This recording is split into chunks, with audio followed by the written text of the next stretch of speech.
రైతు ఆత్మహత్యలు ప్రారంభమైనాయి. కాంగ్రెస్ పాలన వచ్చింది, నేత కార్మికుల మరణాలు ప్రారంభమైనాయి. ఇదా మీ పాలన? 100 రోజుల్లో మీ మేనిఫెస్టోలో ఏం చెప్పినారు? ఈ మేనిఫెస్టోలో స్పష్టంగా చెప్పినారు. ఈ మేనిఫెస్టోలో మీరు 100 రోజుల్లో అమలు చేస్తామని చెప్పి ఇగో పేజ్ నెంబర్ 6లో 6 గ్యారంటీల అభయహస్తం. ఇందులో మొదటి హామీ పోయింది, చివరి హామీ చేయలేదు, మధ్యలో కూడా చేయలేదు. మొదటి హామీలోనే ఏముంది? ఇందులో మహిళలకు ప్రతి నెల 2500 రూపాయలు మొట్టమొదటి హామీ.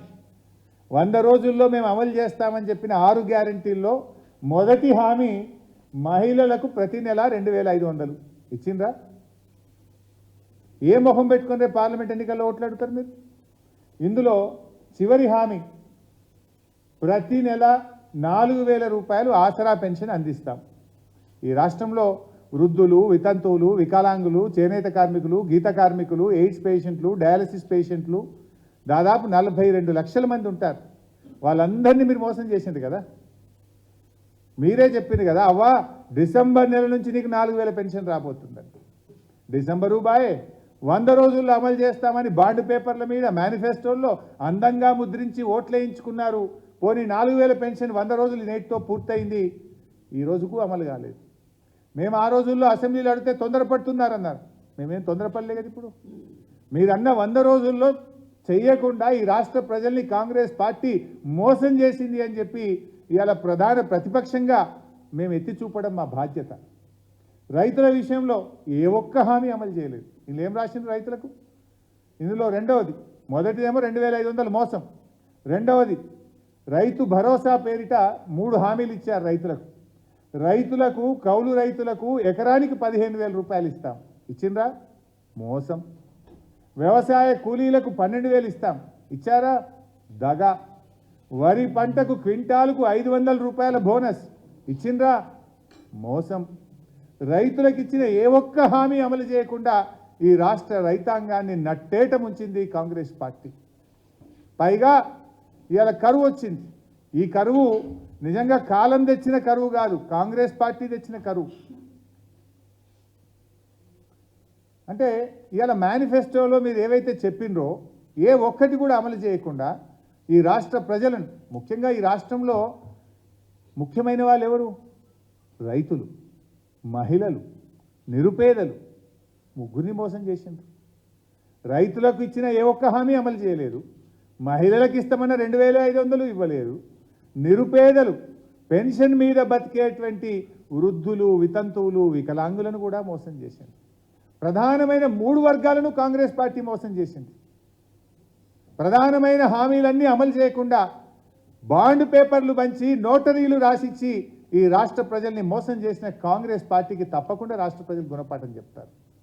రేవంత్ రెడ్డి గారు ఎక్కడో అన్నారు, నా పాలన చూసి 3 నెలల నా పాలన చూసి ఓటేయండి అన్నారు. ఎస్, తప్పకుండా మేము కూడా అదే కోరుతున్నాం.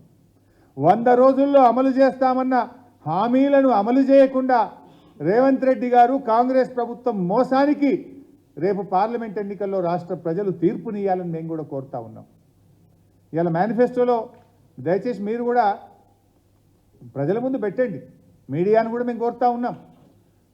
వైట్ పేపర్స్ ప్రజల ముందు పెట్టండి, let people take a decision. ఇలా మేనిఫెస్టోలో చాప్టర్ 1 పేజ్ నెంబర్ 5 ముఖ్యమంత్రి గారి కార్యాలయంలో ప్రతిరోజు ప్రజా దర్బార్ అమలైందా? మోసం.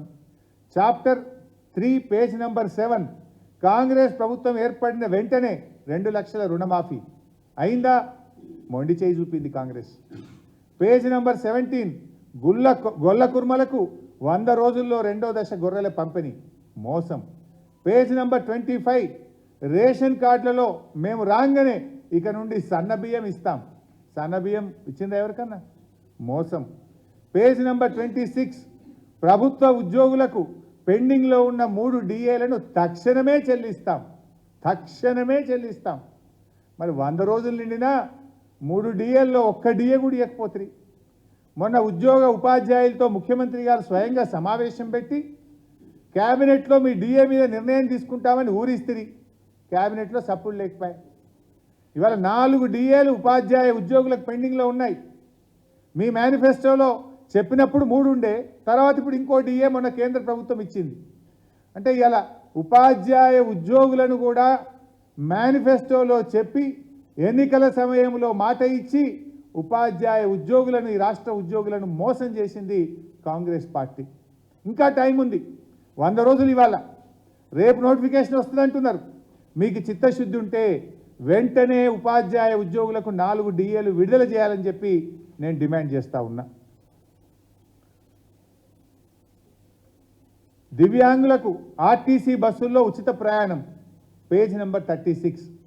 దీన్ని ఇవాళ దివ్యాంగులకు, వికలాంగులందరికీ కూడా మోసం చేసినారు మీరు. అదేవిధంగా ఆటో డ్రైవర్లకు 12,000 ఆర్థిక సహాయం అన్నారు. ఉన్న ఉపాధి పోయింది, ఆర్థిక సహాయం మర్చిపోయినరు. ఇవాళ ఆటో డ్రైవర్ల ఆత్మహత్యలకు ఈ ప్రభుత్వం కారణమైంది. ఇకపోతే 100 రోజుల కాంగ్రెస్ పాలనలో 174 మంది రైతులు, 38 మంది ఆటో డ్రైవర్లు, పదుల సంఖ్యలో చేనేత కార్మికులు ఇవాళ ఆత్మహత్యలు చేసుకున్నారు. ఇవాళ ఈ కాంగ్రెస్ పార్టీని నమ్ముకున్నందుకు ఇటు రైతుల కుటుంబాలు, అటు చేనేత కార్మికుల కుటుంబాలు, అటు ఆటో కార్మికుల కుటుంబాలు ఇలా రోడ్డు మీద పడ్డాయి.